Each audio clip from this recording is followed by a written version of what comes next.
Hurricane Gustav is expected to make landfall Monday as a major hurricane.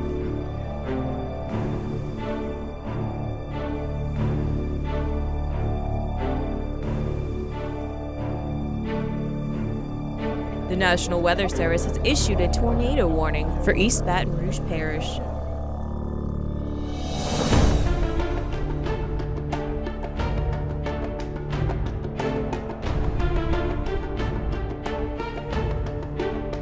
Hurricane Gustav has made landfall in Louisiana.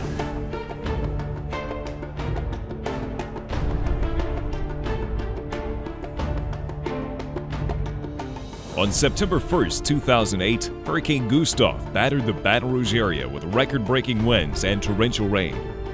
The force of the storm created damage and power outages unlike any other in recent history.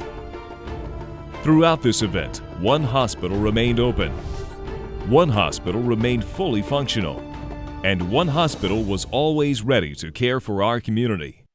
Ochsner Medical Center, Baton Rouge.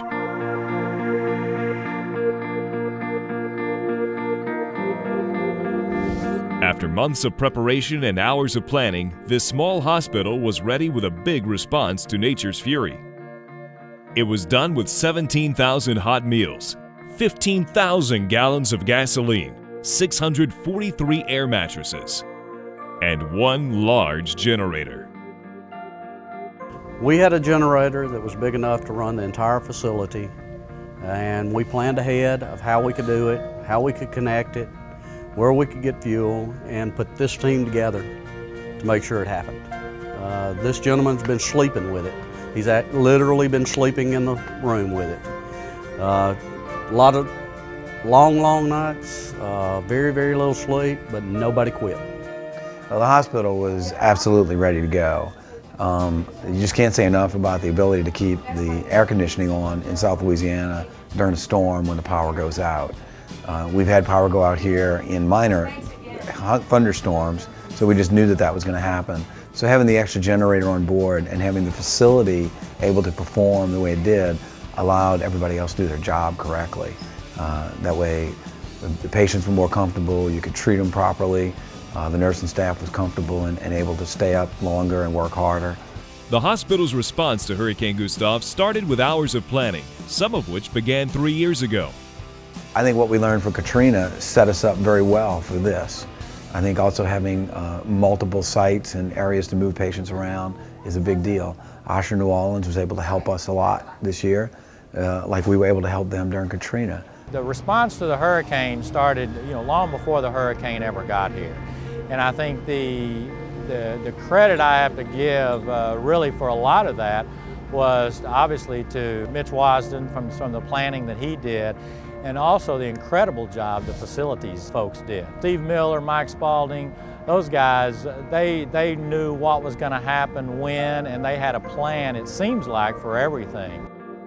A lot of our staff has been in the situation before living in South Louisiana, so we just kind of prepared them that we're going to come, we're going to take care of patients, we're going to work as a team, we're going to give good quality care.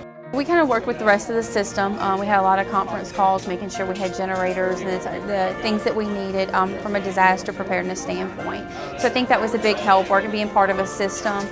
I think the one word that would describe the response to Gustav was prepared. And we were fortunate because we were able to learn from the lessons of Katrina. And New Orleans provided us an amazing amount of assistance. We had multiple calls per day with the other hospitals in New Orleans to make sure we had all the supplies, to make sure we had everything that we needed. And so we were able to basically take their emergency preparedness plan and incorporate it up here, and it served us very well. I think for the first time in my life, the phrase organized chaos became abundantly clear to me, because we had a good plan and our plan worked very well for us, and we had good people. But there were times where it was chaotic. When the helicopters were landing, when we were evacuating Terrebonne General, it truly was organized chaos. I'd never seen that phrase really actually in motion before. One of the first places to feel the impact of Hurricane Gustav was the emergency department.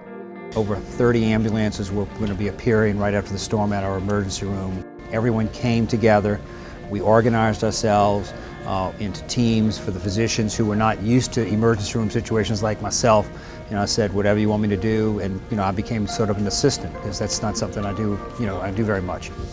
I'm a gynecologist. I wound up suturing some guy's head back together and did a couple of other little consults for him real quick so that we could clear the deck so that they could get back to doing the job.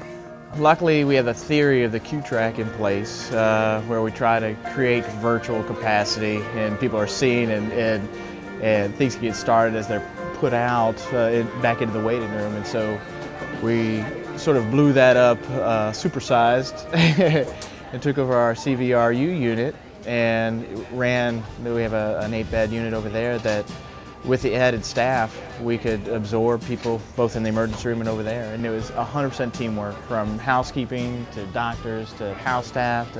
It was really impressive. I've seen a lot of different disasters and hurricanes. I've never seen anything as impressive as this. Despite the pounding winds outside, patients on the inside could be confident in the care they received. I think the one thing that was really outstanding for the Ochsner patients was the electronic medical record, but because despite an active hurricane going on outside, we never lost any of that information. And we were able to, during the height of the storm, as people came in, actually go to the electronic medical record, retrieve information on patients that were coming in. It was really spectacular. While the storm raged on and employees raced from the emergency department to patient floors, behind-the-scenes meal preparation continued, despite a close call with a kitchen fire. It brought a lot of tears to everybody's eyes when they say, oh, we have our hot food, and you get an email back from the clinic saying, oh, we got hot food, it's better than they've been eating sandwiches since Sunday. So it's good to have hot food for a change, and they had hot breakfast, full-course breakfast. They said we gave them too much of a selection. Not only were employees and patients fed, but also their families. The hospital became an oasis for many during the storm. One of the big things which amazed me was this hospital said you can bring your families, you can bring your pets. They had everything set up for that, for kids, for pets. It was awesome. I was amazed. It was comforting to know that Ochsner understood, that our families come first, so they helped accommodate our families and keep our families safe. In addition, Ochsner Medical Center Baton Rouge was able to provide employees and their families air mattresses and fans. When the storm subsided, the hospital opened Ochsmart, selling personal items to those still stationed at the facility, and even selling gasoline to employees to ensure they could return to work each day. Once employees left the shelter of the hospital, many were surprised to see the swath of destruction.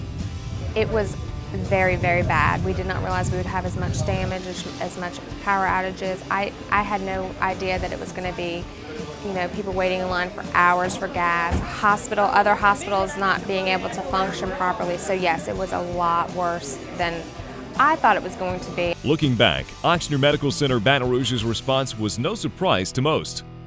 I couldn't be more proud of the people that showed up for Team A, because, they worried about their houses, they worried about their children that they couldn't bring or that they shipped out, but when they hit the door and they got their tag and where they were going to sleep, it was all business, and the business was taking care of patients. And what I learned was that the decision that I made almost 3 years ago was the right one, and that was coming to Ochsner. I'm very proud to work at Ochsner. I really am. Through this disaster, I think Ochsner really outshined the other hospitals in Baton Rouge. We were fortunate to keep electricity and air conditioning when we were the only facility to be able to do that, so that gave us, right there, an advantage. I think being here has been a good experience for our staff. Things were busy. We had a high volume of patients, sick patients, but it's not every day that you come to work and there's helicopters landing around you, and so the adrenaline kind of gets going with the staff, and they felt everyone has viewed it as a very positive experience, something they'll really look back on and feel like they learned from it. It was a good thing to be a part of. It tells me after 22 years at Ochsner that being part of a team is really important. That's what healthcare is all about, and that's what makes you proud to be a member here at Ochsner. But I think it did prove to just the organization and the people that work here that we've got a good group, we can pull together, we can make a lot of good things happen, and but it really does take the whole team, not just the hospital but the clinic itself, to make that happen. My message to the employees of Ochsner Baton Rouge would be thank you. It's probably the best team building exercise you could possibly have. A lot of times in a stressful situation or a crisis, it really tests people, and they either come together or they come apart. And I think what Hurricane Gustav showed is that our employees were the kind that came together.